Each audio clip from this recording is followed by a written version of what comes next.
നമസ്കാരം. മോട്ടിവേഷനോളികളെ മണ്ടിക്കോ.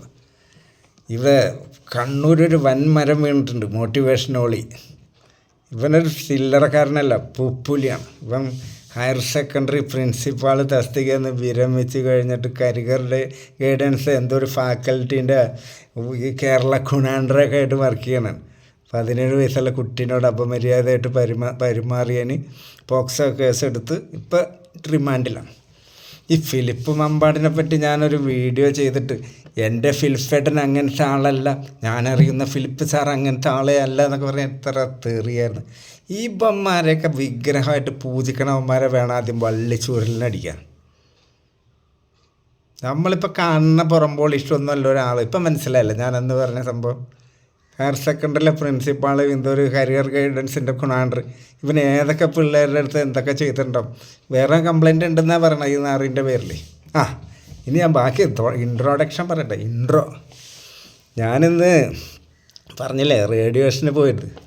അപ്പോൾ ഇന്ന് ഫസ്റ്റ് ആയതുകൊണ്ട് എനിക്ക് കുറച്ച് നേരം വെയിറ്റിംഗ് ഏരിയയിൽ ഇരിക്കേണ്ടി വന്നു. അപ്പോൾ അവിടെ ഒരു ടി വി വെച്ചിട്ടുണ്ട്. ടി വി മെല്ലെ സൗണ്ടൊക്കെ വെച്ച്. അപ്പോഴാണ് ഈ മോട്ടിവേഷനോളിനെ പിടിച്ചതൊക്കെ ഞാൻ കാണുന്നത്. അപ്പം തന്നെ ഞാൻ സന്തോഷിച്ചു. ഞാനുള്ളത് വെട്ടിത്തുറന്ന് പറഞ്ഞ ആളാണ്. ഒരു കണ്ടൻറ്റ് കിട്ടിപ്പോയല്ലോ എന്ന്. മറ്റൊരാളെ കുറ്റം പറഞ്ഞതിൽ ആനന്ദം കണ്ടെത്തുന്ന ആളല്ല ഞാൻ. പക്ഷേ ജനങ്ങളെപ്പറ്റി ജനങ്ങളുടെ മുമ്പിൽ മറ്റുള്ളവർക്ക് സന്മാർഗം പറഞ്ഞു കൊടുത്ത് നടക്കുന്ന ജിജി മാരിയോ, ഫിലിപ്പ് മമ്പാട്, ഈ മജീഷ്യൻ മുതുകാട്, ഇങ്ങനത്തെ ഇവന്മാരൊക്കെ അണ്ടർഗ്രൗണ്ടിൽ കൂടി മറ്റേ പണി ചെയ്താൽ ഞാനത് വിളിച്ച് പറഞ്ഞിട്ടേ ഇരിക്കുള്ളൂ. അപ്പം ഇന്ന് റേഡിയേഷൻ ഫസ്റ്റ് കഴിഞ്ഞ് ഞാനിവിടെ എത്തി. തൊണ്ടവേദനയൊക്കെ ഉണ്ട്. എന്നാലും ഇതൊന്നും പറയാണ്ട് പറ്റില്ല. ഇതൊക്കെ കണ്ടിട്ട് മുണ്ടാണ്ട് നിൽക്കണമെങ്കിൽ ഞാനായിട്ട് മരിക്കേണ്ടി വരും. താമസമല്ല, കുറേ ഓളികൾ ഇറങ്ങിയിട്ട് ഇവർ കൗൺസിലിംഗ് ആണ്. ഇവർക്ക് എന്താണ് അതിൻ്റെ അടിസ്ഥാന യോഗ്യത? ഇവർ വാചാലമായിട്ട് സംസാരിക്കുന്ന ആൾക്കാരെ കയ്യിലെടുക്കാൻ കഴിവുണ്ടെന്ന്. വേറെ ഒരു രാജ്യത്ത് നടക്കില്ല കൗൺസിലിങ്. ഇതിനൊക്കെ പ്രത്യേക യോഗ്യതകൾ നേടണം. പിന്നെ അതിനെപ്പറ്റി അറിഞ്ഞിരിക്കണം. തൊണ്ടവേദന അങ്ങനെ ഒരുപാട് മാനദണ്ഡങ്ങളുണ്ട്. അല്ലാണ്ട് പെട്ടെന്ന് കയറിയിട്ടും കൗൺസിലർ കുണാണ്ടർ എന്നും പറഞ്ഞ് ഇവിടെ ചിലവാകില്ല. ഇവിടെ പിന്നെ എല്ലാം ചിലവാകും. ഏത് കിട്ടണച്ചാരം വേണമെങ്കിലും നമ്മളെടുത്ത് തലേ കയറ്റും. ഒരുത്തൻ പോലീസ് ഗ്രേഡ് SI, മറ്റേ പ്രിൻസിപ്പാൾ കുണാണ്ടർ, മറ്റേത് മജീഷ്യൻ. അവന്ന് പറഞ്ഞാൽ കുടുംബജീവിതം, അമ്മ അച്ഛൻ തറവാട്ട് സ്നേഹം, മുതുകാട്. വർത്താനൊക്കെ കേട്ട തേനാണ് ഇതിലേക്ക് കൂടി ഒഴുകണത്. ഈ ഓളികളൊന്നും ഇല്ലാണ്ട് നമുക്ക് ജീവിക്കാൻ പറ്റുമല്ല. അവനവൻ്റെ മനസ്സിൽ തോന്നണം, നല്ലതാണെന്ന് തോന്നണം ചെയ്ത് ജീവിക്കും. ഒരു ഓളികളുടെ അഡ്വൈസും വേണ്ട. നമ്മൾ കുറച്ച് മനോഹരമായിട്ടൊക്കെ ഒരുത്തൻ സംസാരിക്കുമെന്ന് കണ്ട അവനെ പിടിച്ചാണ്ട് തന്തയാക്കി കളയും. എന്നിട്ട് ഈ പിള്ളേരെ കൊണ്ട് കൗൺസിലിങ്ങിന് കൊടുക്കുക. അനുഭവിച്ചോട്ടാ. ഇനി എത്ര വീഴാൻ കിടക്കണം. ഇവിടെ ഇനിയുമുണ്ട് ഇഷ്ടം പോലെ മോട്ടിവേഷനോളികൾ. എന്താ പറയുന്നത്, ഈ മീഡിയയിലായതുകൊണ്ട് എൻ്റെ ശരിക്കുള്ള ലാംഗ്വേജ് പറയാൻ പറ്റണില്ല. ഞാൻ സാധാരണ ഇതിനൊക്കെ വേറെ വാക്കാണ് ഉപയോഗിക്കൽ.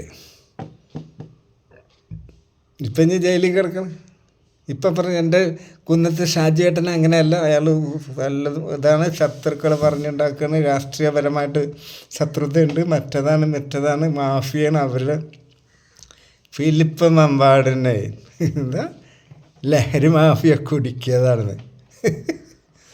ലഹരി മാഫിയ പറഞ്ഞിട്ടാണല്ലോ ഇവൻ പോലീസ് ID ഒക്കെ വെച്ചിട്ട് കാഞ്ഞങ്ങാടൊക്കെ പോയി മുറിയെടുത്ത്. സർവീസിൽ നിന്ന് പോകുന്നവൻ ഐഡൻറ്റിറ്റി കാർഡ് ഉപയോഗിക്കണം എന്നെ ക്രൈമാണ്.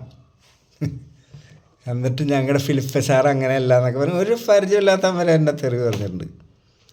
ഈ കുന്നത്ത് ഷാജുവിൻ്റെ പ്രിൻസിപ്പാളൊക്കെ ആയിട്ട് വിരമിച്ചവനാ. ഇവനെ പറയണ എന്നെ ഇവിടെ നിന്നൊക്കെ തെറി പറയാൻ പോടെയെന്ന് അറിയില്ല. പക്ഷേ ഒരു കാര്യം ശ്രദ്ധിച്ചോ, മക്കളെ കരുതിക്കോ. ഇത്തരം നാറികൾക്ക് 16-17 വയസ്സൊന്നും പ്രശ്നമേ അല്ല. നമ്മൾക്കൊന്നും ചിന്തിക്കാൻ പോലും നമ്മൾ അനാവശ്യമായിട്ടൊന്നും നോക്കാൻ കൂടി ഇല്ല ആ പ്രായം മക്കളെ. ഇവർക്കെല്ലാം ചേരും. ഏത് ഗ്രേഡ് ആയിക്കോട്ടെ, മോട്ടിവേഷൻ ഓളി ആയിക്കോട്ടെ, അടിഭാഗത്ത് കൺട്രോളില്ലാത്ത, അതായത് ഞാൻ പറഞ്ഞില്ല പെലേഡി ഞരമ്പെന്ന് പറഞ്ഞ് ഒരു ഞരമ്പുണ്ട് ഈ ഭാഗത്ത്. അത് ആക്ടിവേറ്റ് ആകുമ്പോഴാണ് അടിഭാഗം ശരിക്ക് എറക്റ്റ് ആവണത്. പച്ച മലയാളത്തിൽ പറയും അടിബൊന്തൽ. പിന്നെ ഏത് പ്രിൻസിപ്പാളായിക്കോട്ടെ, ഗ്രേഡ് SI ആയിക്കോട്ടെ, മൃഗമായി മാറുക. നമുക്കുണ്ടാ ഞരമ്പൊക്കെ, പക്ഷെ നമ്മൾ ഒരു വിവേചന ബുദ്ധി എന്ന് പറഞ്ഞൊരു സംഭവമുണ്ട്. ഈ നാറികൾക്ക് അതില്ല. അതൊക്കെ മറ്റുള്ളവർ, ഞാൻ പറഞ്ഞ കേട്ട് നിൽക്കുന്ന ആൾക്കാർക്ക് മതി ആ ബുദ്ധിയൊക്കെ. ഞാൻ മൃഗമായാലും കുഴപ്പമില്ല എന്നൊക്കെ ഉള്ളൊരു അങ്ങനത്തെ ഒരു ആറ്റിറ്റ്യൂഡാണ്.